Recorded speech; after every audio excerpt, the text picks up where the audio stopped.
One of my apartment units caught on fire. That is a very real and scary call that I got 9 years ago. My tenant was cooking and fell asleep. Calls like that make your heart stop. Hey guys, welcome to the Hoan Zone, where we help you multiply the assets you own. I hop on here every Monday and Wednesday to go over how to become a better real estate investor. It is not easy, but what aspects of life are? Well, anyway, this can be a very hectic and chaotic business, but it's what you do in those moments that separate you from the rest. In today's video, I'm going to be going over things that have gone wrong within my business and how you can mitigate those things within your own.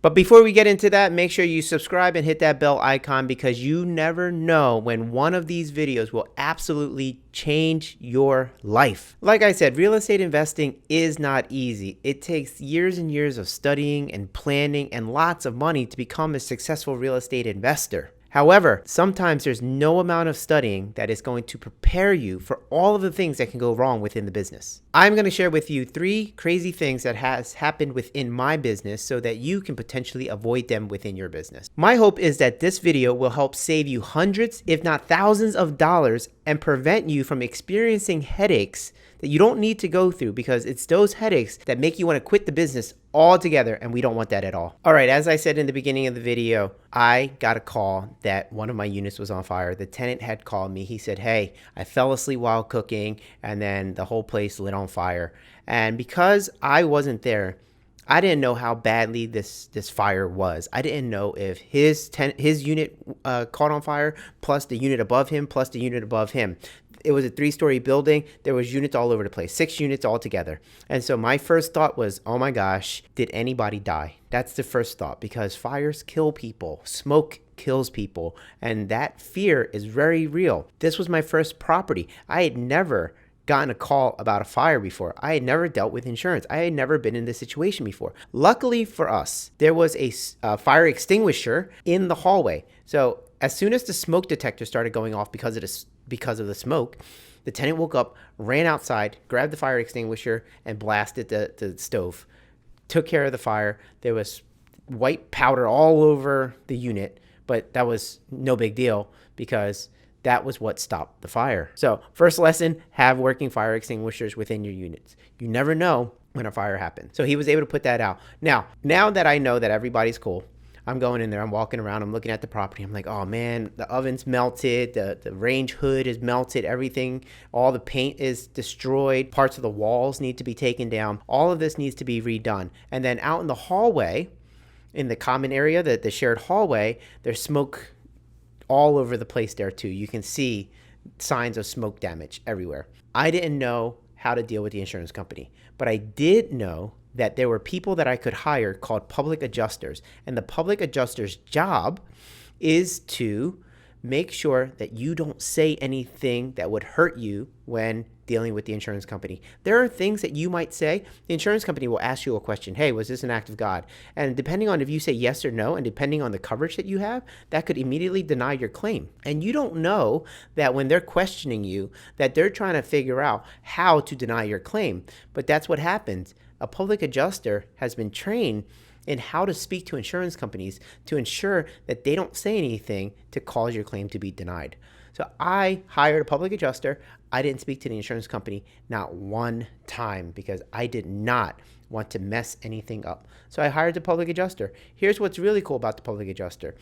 The insurance company sends their adjuster. The public adjuster goes out as well. So you got these 2 people and they're doing their estimates.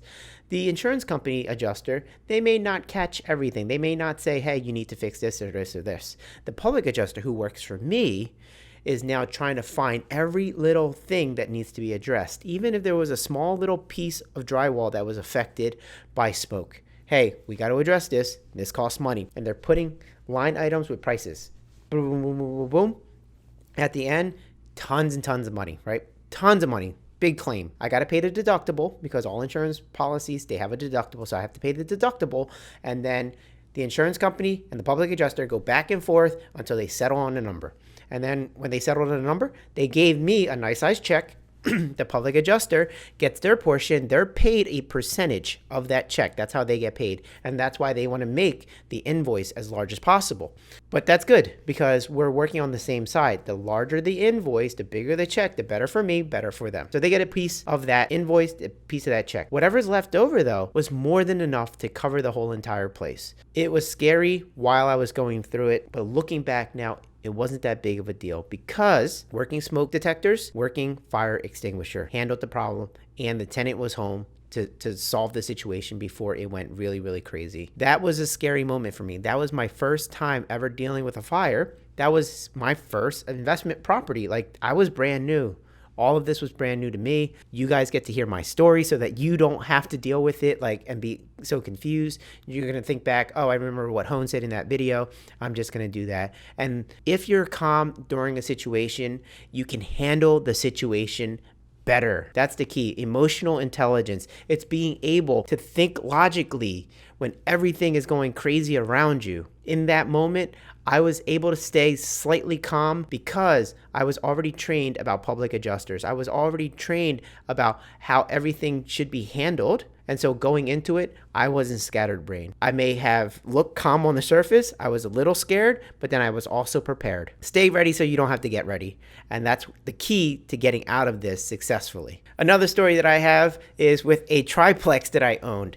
And with a triplex, you got all three stacked on top of each other. Just the opposite of the fire story I just told, where the bottom unit could affect the top two and burn all the way through. I had a third floor unit have a roof leak. So just the opposite, the water can go down through all of the units. If a roof leaks at the top unit, it will affect all of them if not properly handled. Here's the interesting thing.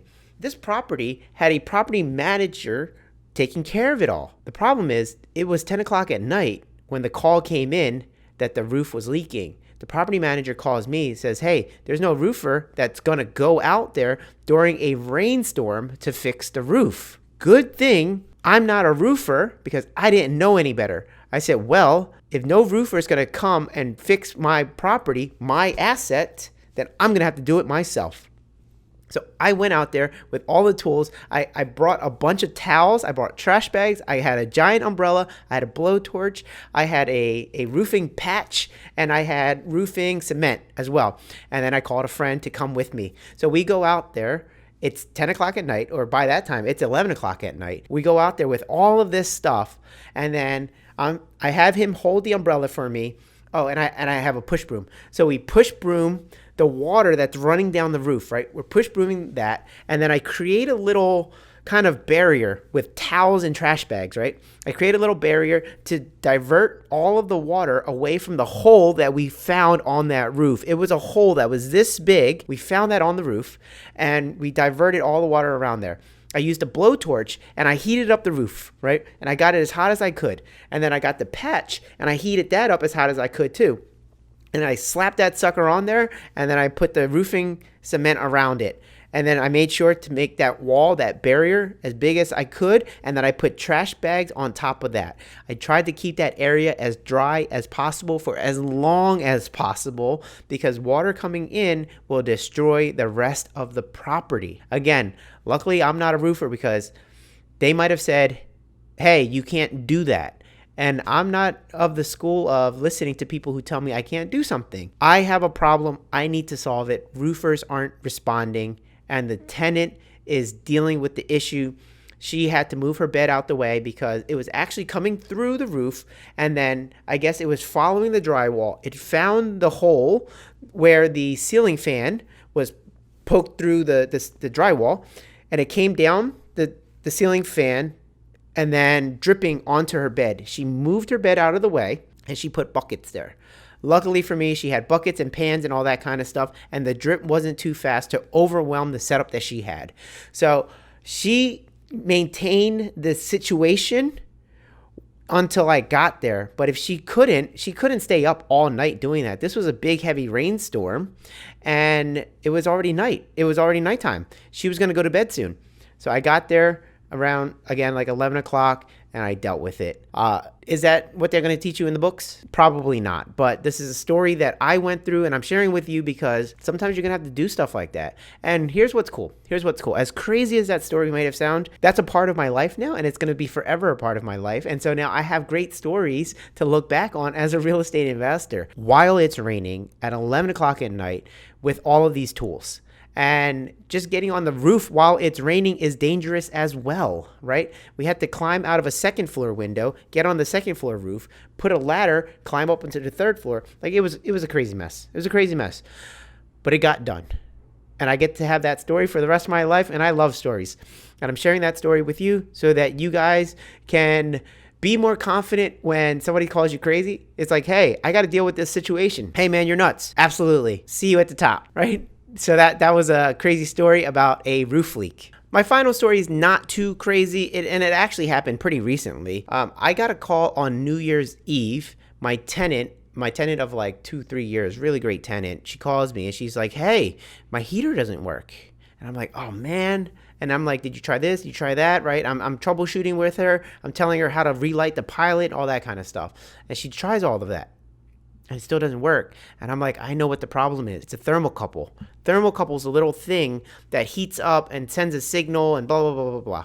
It's a $10 piece, right? And they sell them at your big box stores. So I'm like, all right, you know what?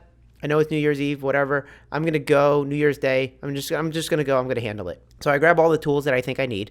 And then I go out to the big box stores, Home Depot, Lowe's, whatever. And I'm looking for this thermocouple. I go to the first store, sold out. I go to the second store, sold out. Go to the third store, sold out. And I'm looking up all the little stores, all the little hardware stores in the area, all closed. Holiday. Oh, man. Come on. You got to be kidding me. I got all my tools. I got everything. I'm ready to go. I just don't have the part. It's a $10 part. So what do?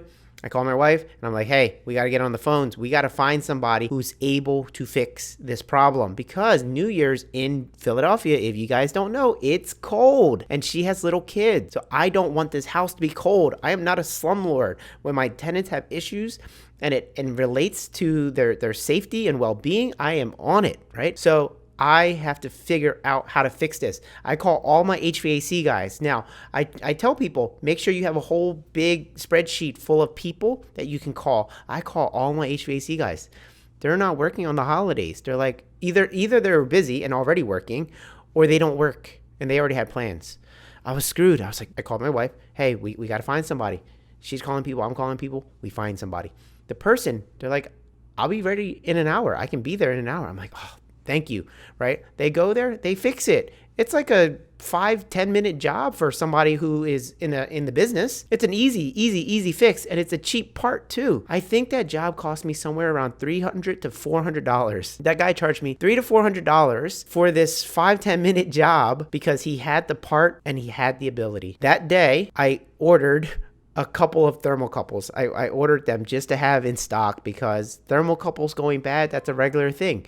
And if you have properties with heaters, make sure you have a couple of thermocouples in stock because what happened to me where I went to all the big box stores and they didn't have any more parts, that can happen to you. So make sure that you are well stocked with little things like that. And that one's important because that one relates to their heater, which then relates to their survival. You don't want people freezing to death, and you don't want people reporting you for being a slumlord because you don't fix the heaters in the middle of winter. That was a $10 part that equaled a $300 to $400 lesson. Not a big deal in the grand scheme of it all, but it is something that you guys want to take notes of, and they're like, okay, for me, I'm not gonna be without these parts because it sounds like these parts are very valuable when you don't have them. But yeah, little things like that. You're going to start picking up stories like this. You're going to start picking up little nuggets and wisdom and all that kind of stuff throughout your journey. I'm going to try my best to share with you as much as I know, but it's tough, right? It's tough because there's just so much stuff that I've learned over the years that I might have even forgotten. And it's not until something jogs my memory that I even know it to share with you. So I'm trying to do my best, but definitely keep on watching these videos and learning as much as you can because everything you learn could prevent you from making a mistake, which then costs you money, and money equals time, and time is not something you want to waste. Those were just a couple of stories that I had that crazy things that happened within my business. Did you find them crazy? Which of the three was your favorite, or what was a tidbit that you got from one of those three videos or stories that I just told? Put it in the comments below. By the way, really cool news, totally off topic though. I'm writing a book, and by the time you watch this video, I think the book is going to be out.